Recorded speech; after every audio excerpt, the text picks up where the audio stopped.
if you're going to get into the trade, I would say humility is the key to success. Tell me a little bit more about that.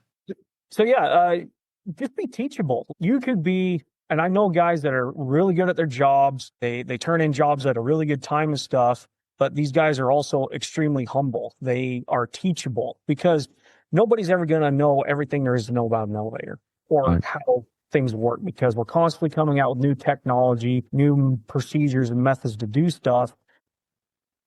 You get to the point where you know how to do your job and do it well. Don't get a big head about it, because there's always going to be, Tom, Dick, or Harry down the road that can do it a lot better and knows a lot more than you do. You, instead of seeing them as competition, learn from them, because 9 times out of 10, they'll share their knowledge with you and you'll just better yourself as we go. Hello, and welcome to the Elevator Careers Podcast, sponsored by the Allred Group. I am your host, Matt Allred. In this podcast, we talk to the people whose lives and careers are dedicated to the vertical transportation industry to inform and share lessons learned, building upon the foundation of those who have gone before to inspire the next generation of elevator careers. When talent is mission critical, call the Allred Group. With industry expertise, top talent, and exceptional customer service, you need the Allred Group on your side. Your priority is their priority. Call now, 404-890-0445. In this episode, Jordan Ryan shares his journey in the elevator industry, discussing his experiences from his first day on the job to current projects. He highlights the challenges faced during installations, the importance of safety, and the evolving technology in the field. Jordan also emphasizes the significance of teamwork and camaraderie on job sites and offers valuable advice for those considering a career in the elevator trade. Jordan, welcome to the show. Hey, Matt, it's great to be here, man. I'm excited. Yeah, thank you. No, it's exciting to be able to talk to you again. I appreciate it, and I'm excited to have this conversation. So I did want to start off, just how did you find the Elevator Careers Podcast? Oh, it's actually a little bit of a funny story, honestly. So I'm a mechanic, so I kind of seek out that elevator related content on social media and everything. And one of the pages I follow just had a link to your podcast, and I was like, oh, that's kind of interesting. So I, hopped on over and, listened to, some of the episodes. This is really cool. So. Cool. Yeah. I mean, it's nice to know that, somebody, I guess, put a link out there and you could follow it, and otherwise you wouldn't have known. And yeah, you reached out, and here we are. Here we are. That's awesome. Well, tell me something exciting that you are working on right now. Well, I'm currently doing a duplex set up in Lehi, Utah. It's actually a big project. There's 6 elevators on this thing. And I know a lot of the guys that work in like Local 1 or, the bigger cities, like, oh, it's only 6. That's tiny, or whatever. But out here, it's a pretty big project. We've got 5 of them installed right now. One of them is just a single car, but the duplex we're working on, we're on cables. We're actually setting all of our entrances and stuff, getting ready. We're kind of getting towards the tail end of the job now. So that's pretty exciting. Yeah. Thank you. And for somebody a little like me, who's a little bit ignorant, but fascinated, the duplex means like you got 2 cabs on top of each other. Is that correct? No. So that's ThyssenKrupp does those. It's a twin. That's what they call it. Okay. A duplex is just like 2 cars, side by side each other. Gotcha. Okay. I was using the wrong terminology, because I honestly, about a week ago, I was riding the elevator in the Space Needle in Seattle, and there was, one on top and one on bottom. And so I was trying to think, like, what do they call that? And I thought it was duplex. Tell me a little bit about what, your first day on the job was like. I'll tell you, the first day, that was definitely a day I'll never forget. So I'd only been in the trade for like literally 20 minutes. I pulled up to a storage unit in South Jordan, Utah, and we were installing the hydraulic elevator. It was a 3-stage jack twin post system, and it was like, I think memory serves, it was 4 stops. And so we went in, we were setting jacks and stuff that first day. And my mechanic at the time, he was actually a temporary mechanic. He told me, okay, we're going to drain the oil out of the jacks. And yeah, I was like, okay. So, we hooked a shut off valve onto them and everything. We drained all the residual oil that they pack in there for shipping so that the piston doesn't rust. So, Mm-hmm. and we drained it all out. It got to where it was just dropping every little bit once in a while. And so we shut it off, got the jacks all set. And then my mechanic, he's like, okay, I want you to take the 10 snips and go cut the banding around the pistons. So, trying to be a good apprentice, do what I'm told, I cut the banding. Unbeknownst to me, and I learned this later on down the road, we should have built the oil line first. And we went to crack those Vicks open to build the oil line, and just oil came flooding out of both jacks. And But he's cussing up a storm. I'm bringing in 55-gallon trash cans full of dirt just to sop all this up. And at one point, wow. he'd gotten so mad, he like loosened off or tightened one of the Vicks up, and he actually threw the half-inch impact out of the hoistway. And it shot right past my head and embedded in the sheetrock in the hall. Oh my gosh. I remember thinking to myself, I'm like, what in the Sam heck did I get myself into? First day, right? So First day on the job, I was like, what is this? wow. How did that resolve? I mean, what was that like to get to clean that up? I sound like you had some oily dirt you got to shovel. And yeah, we actually had to leave.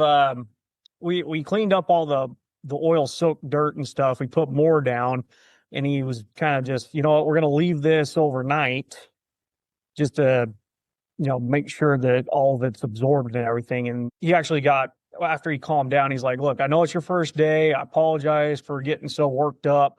I'm under the gun right now from the company with, whatever circumstances that was his. And so, that actually made me feel a lot better at the end of the day. Cause I remember sitting in my truck at lunchtime and I'm just like having almost a panic attack. Like, is this really how every day is going to be? Like, what am I doing here? you learn from that. I mean, obviously, hindsight, you can chuckle, right? Hindsight, you can Yes. chuckle, but tell me some of the things you learned from that. I think the one thing that I learned is, at least, being in the probationary apprentice mindset, is double check and make sure you actually heard your mechanic right. Maybe you're going to see something that he doesn't. So speak up if like you're not entirely sure about the circumstance or the task at hand. Now, granted, again, I'll reiterate that I didn't really know anything about anything, but Sure. I mean, that's something that, should have been caught by him in the forefront before we even did all this. So it's definitely an avoidable incident. So I guess, long story short, just make sure that everything is done in sequence. Sure. And I'm sure, looking back, I'm sure that situation can educate you, not educate, but you always remember, right? You're never going to forget it. So when you get your helper and you're doing something similar, I mean, that's always there as a schoolmaster in a way to say, hey, you're never going to do that, right? That's my point, is you're never going to make that same mistake because you saw exactly what happened. Exactly. So I'm glad you were safe. I mean, it sounds like it was a little crazy at first, and who knows? I'm sure there was some resolution, and maybe he learned something from it too. I don't know, or maybe he realized, this isn't for me. But what an interesting first day. That one definitely was. I will concur with that. Yeah, walk us through a typical install. What does a typical install job look like? And it varies from, company to company, obviously, and whether you're installing a traction elevator versus a hydraulic. I work for Kone Elevator, and we do traction installs. That's all we do. So how we start the job is we'll pull on, we'll drop our gang boxes, we'll unload the truck, we'll get all of our material staged, and then we'll actually go through the hoistway and do a survey. We'll go through and we'll figure out where the tightest floor is, in case we need to push rails back into the hoistway a little bit more, or whatever have you. And then we also figure out what the tightest spot is where our brackets are going to sit. So we can either fudge the rails, over a little bit to make more room on the back of the combo bracket, the king side, or if we need to pull it towards that and make more room on the queen side, it just so we can shift the car side to side depending on where the tight spot is. And then after that, man, it's just we start with our starter rails, 3 rounds of brackets, 4 starter rails, the mains, and then the counterweights. After that, we put car sling in. We throw in our side styles, where our safeties are, whether they have roller guides or slide guides. That's where those guys are mounted. And then we'll put the safety plank in, which has all the mechanisms and stuff to actuate the safeties when they do those tests when we're on contract speed and everything like that. After that, we put the platform in. Get the platform centered on the rails where it's supposed to go, and then we put our counterweight frames in the counterweight rails, and we stack all our counterweight up. And then as soon as that's done, we cab. So we put all the walls in and put the roof on, finish cab panels and stuff if they have that design. And then after that, we'll get on top of the car. We'll put our crosshead on. We'll bolt that all to the side styles, actually. And then we'll attach our temporary hoist. It's our window climber, our tie rack is the name of the hoist there. And then after that, we shoot up the hoistway and we stack rails the whole way up. Gotcha. And then after rails are done, we'll put the motor in. I do MRLs, machine roomless elevators. So our motor is in the hoistway, and then our controller actually sits in the top entrance jam. So we'll get the motor installed. We'll get all of our the dead end hitches where the rope shackles are going to go. All of our, we call it our overhead steel in, which is like our locking bar plates to park the car in when they're servicing the governor or the motor. And then we'll actually set the top floor entrance next with the MRL. So we'll get the jam up, we'll get the sill on, and then we'll put the controller in. And then we'll actually start doing all the electrical after that. We'll wire the motor in, we'll wire the transformer in, we'll make sure we have incoming power from the electricians and all that, and we'll power that guy up, and we'll spin the motor after setting, certain parameters and stuff in there. And then after that, we throw ropes. So our system is we undersling our cars. A lot of older elevators are hitched and stuff from the top of the car up over the motor to the counterweight frame. The way we do it is we have the 2 shivs underneath the car, and we'll essentially kind of lasso it, for lack of a better term.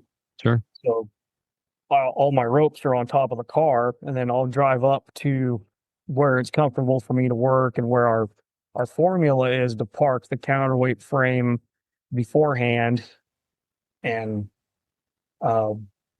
how far below the top landing my car is going to sit. And then we'll take the ropes out, and we'll actually coil them in a figure 8, either on top of the car or out on the landing. And then we'll take the dead end, we'll throw it over the motor down to the counterweight frame, and then we'll bring the dead end back up after it goes to the counterweight frame, and they shackle them up on the other side.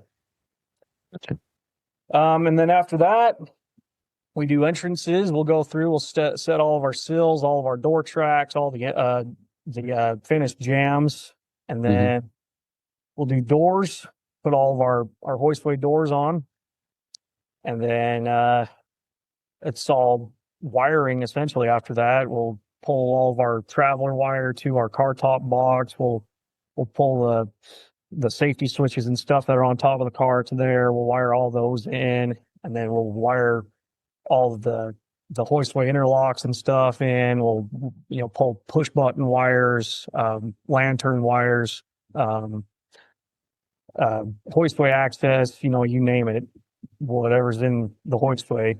And then after that, after all that's said and done, as well as like some little piddly stuff like toe kicks and stuff like that, we commission that car to run on the car top, and that's pretty much the end of our time there on the job. And then they call the adjusters in after that. What? Just curious, on average, what's the timeline the for your process? So they always give us X amount of hours, whatever they bid. Usually, what I tell the contractors, which has been pretty true, minus whatever issues and stuff we have. Normally, what I tell contractors, it takes about us a week per floor. Okay. So if we're doing an 8-stop elevator, which is what I'm on now, it's usually about 8 weeks. But then you get like a front reverse car with that. Well, now you have to add time to that. Awesome. Tell me about one of your most memorable or even challenging installs.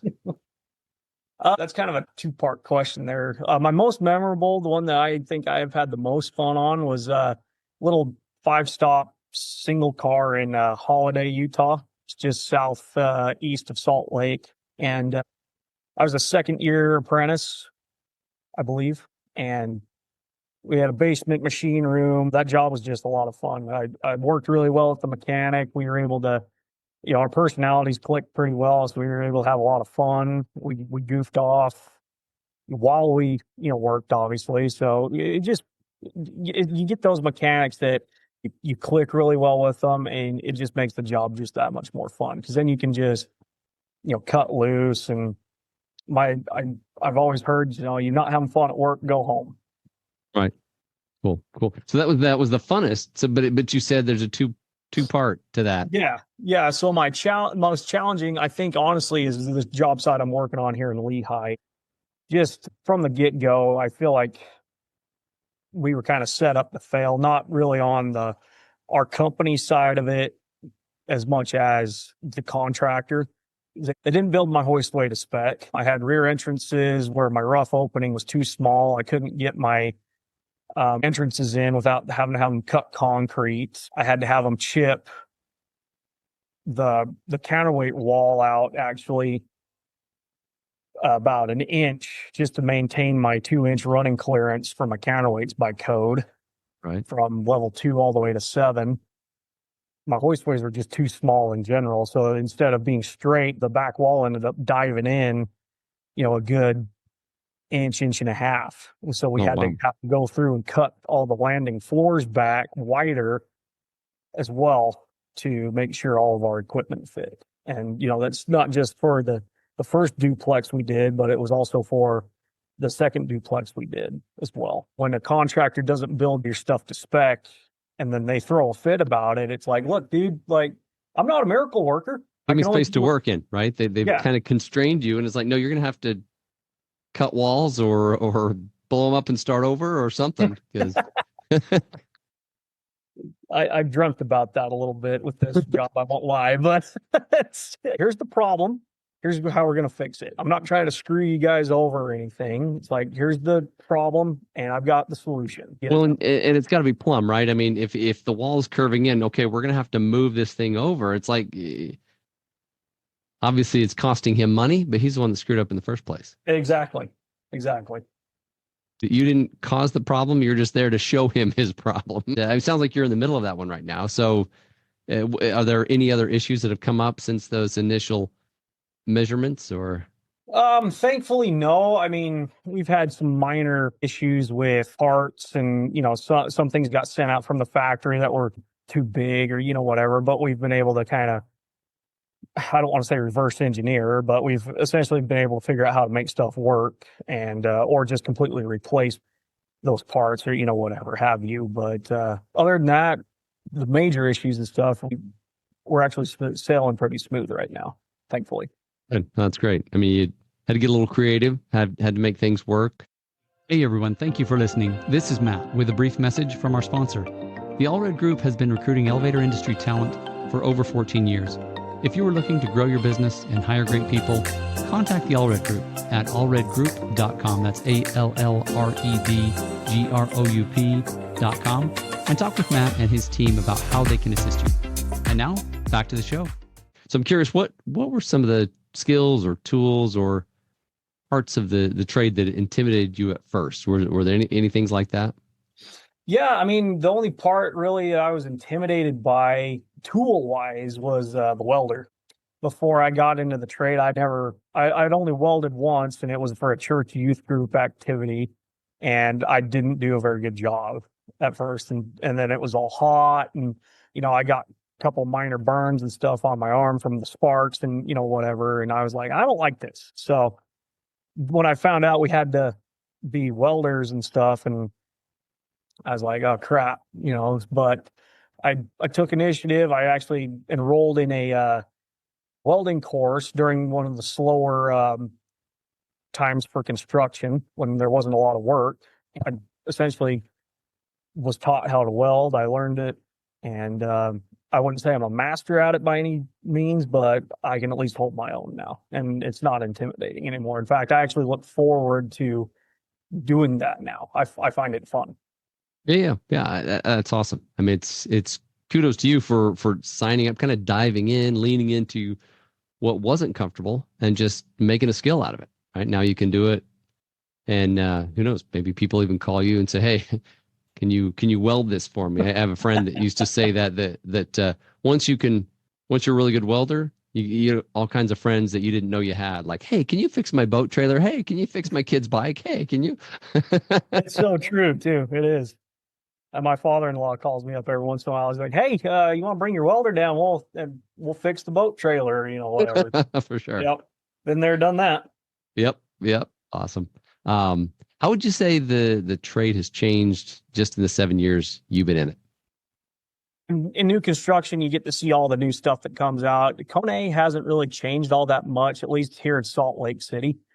The one thing I have noticed, and I actually haven't even put one of these in yet, is destination dispatch. Now, what that is essentially you have a group or a bank of elevators, whether it's a duplex, a triplex, or whatever have you, all are either in a straight line or they face each other or whatever. It all goes, all the calls that you put into the car to go up to or down to floors go to a central hub, essentially this big old touch screen thing in the main lobby, and whatever elevator is available at the time that's not in service delivering people to other floors, they'll actually tell you, oh hey, you're going to this floor, take elevator B2, and you have to walk over to that one and it'll take you where you need to go.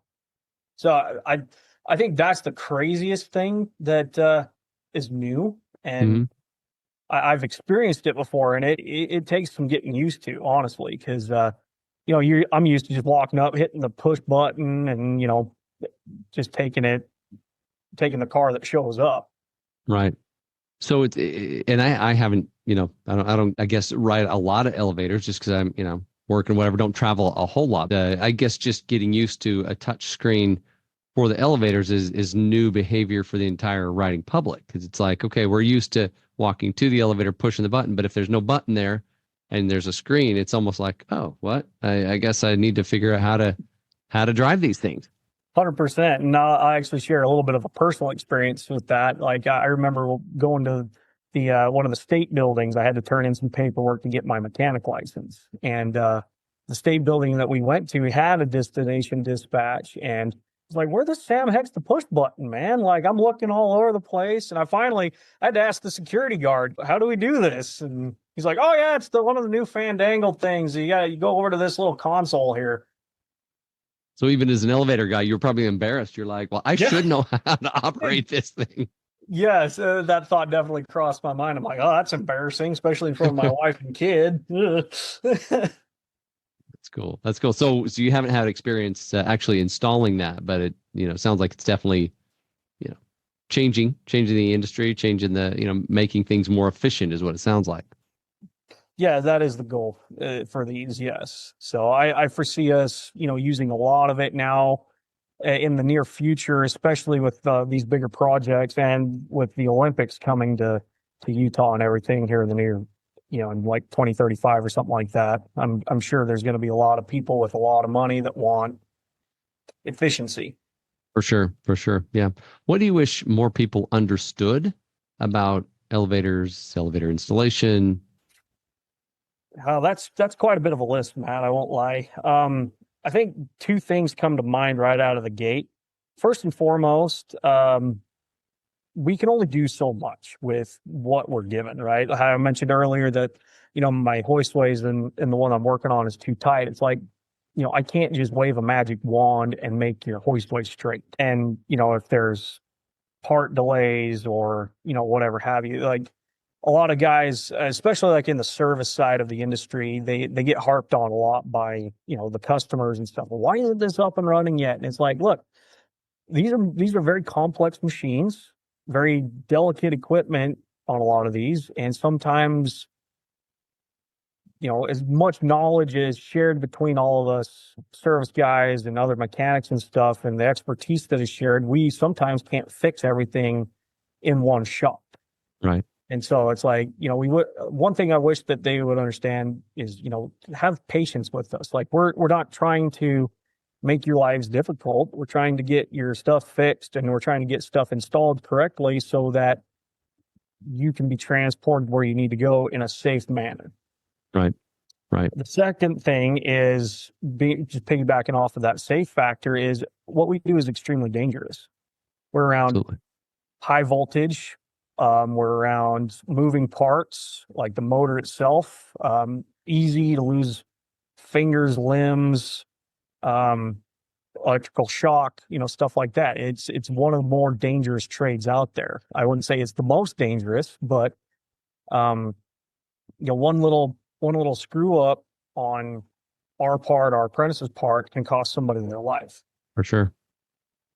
Yeah. Well, and has, right. So it's and I think one of the risks of just people not understanding is because the way the industry is structured, right? People don't see outside the cab, right? They don't understand what you do. And in fact, you probably meet a lot of people that, you tell them what you do, and they're like, "What is that a thing?" I mean, how do you get paid to do that? I don't get it, right? Aren't elevators just born in the building and they just show up?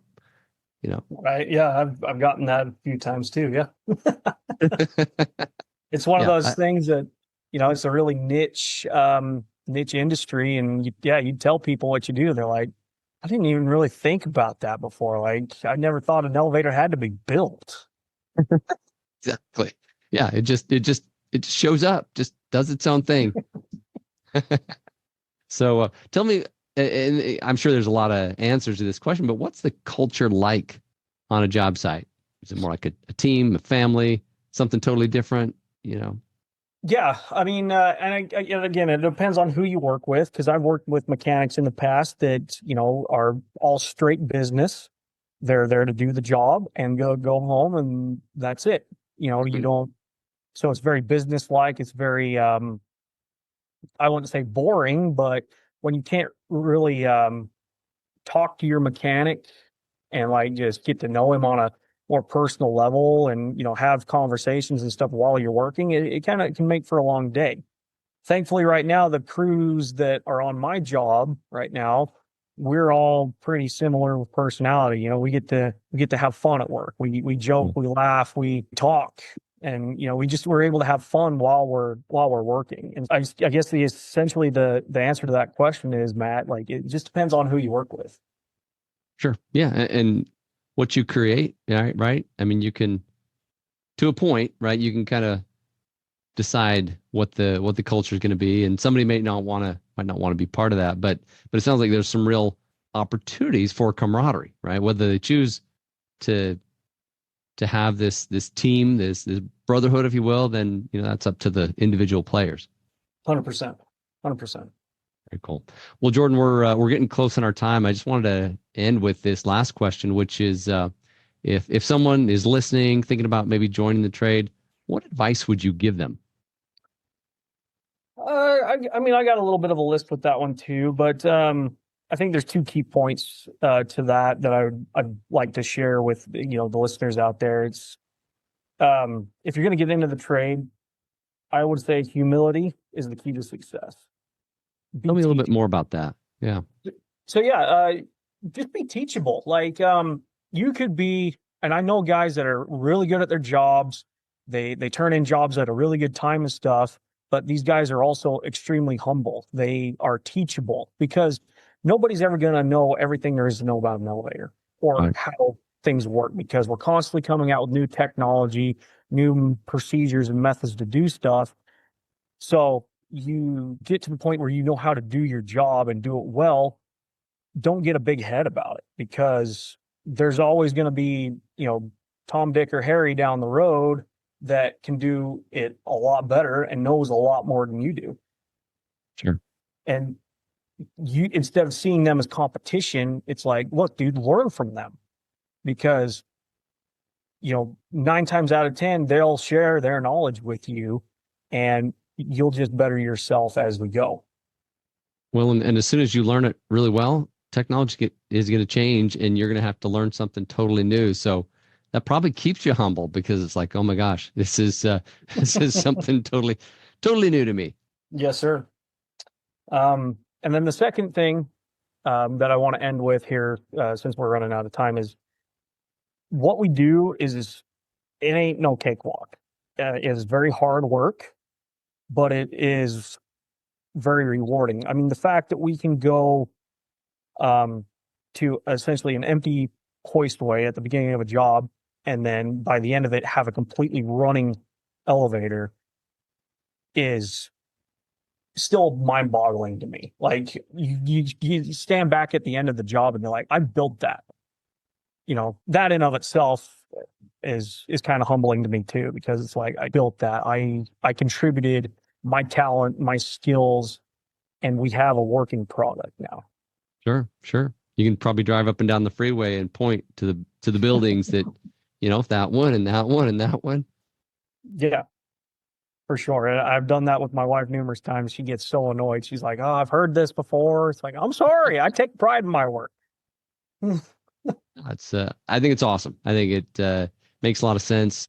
Just that not only do you have a gratifying work that you enjoy, that that you can look and say, hey, I made a difference, and I brought my tools, my talents together, and me and my team, we made something happen. And I think that's what makes part of what makes the industry awesome. For what it is just that people get to really contribute, really make something happen, and make a big difference. Yeah, for sure. It really is that rewarding. Very cool.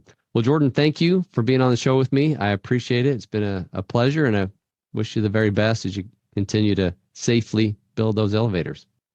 Yeah, thanks, Matt. I appreciate the opportunity, man. You bet. Thank you for listening to the Elevator Careers Podcast, sponsored by the Allred Group, a leader in elevator industry recruiting. Please visit our YouTube channel at Elevator Careers, or check us out online at elevatorcareers.net. Please like and subscribe, and until next time, stay safe.